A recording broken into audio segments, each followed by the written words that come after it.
আপনারা এর মধ্যে জেনেছেন আমাদের দেশনেত্রী বেগম খালেদা জিয়া দীর্ঘদিন অসুস্থ ছিলেন।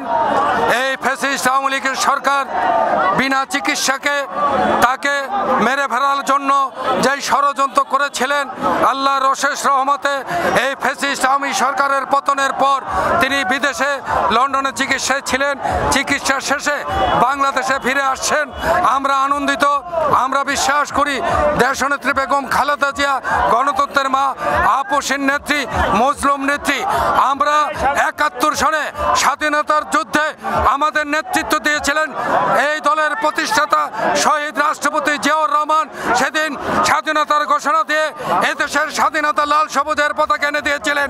আবার সেই ২৪-এ আন্দোলনে ফ্যাসিস্ট আওয়ামী লীগ সরকারের পতনের আন্দোলনে তার সুযোগ্য সন্তান তারেক রহমানের নেতৃত্বে আরেকটি গণ অভ্যুত্থান ৭১ এবং ২৪ অভিন্ন একটি অবস্থান সৃষ্টি করেছে।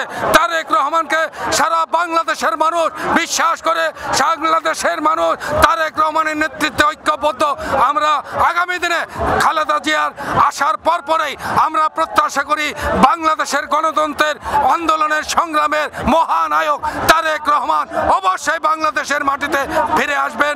আজকে লক্ষ লক্ষ জনতা আজকে খালেদা জিয়াকে অভ্যর্থনা জানাবার জন্য এসছে। সবাইকে ধন্যবাদ।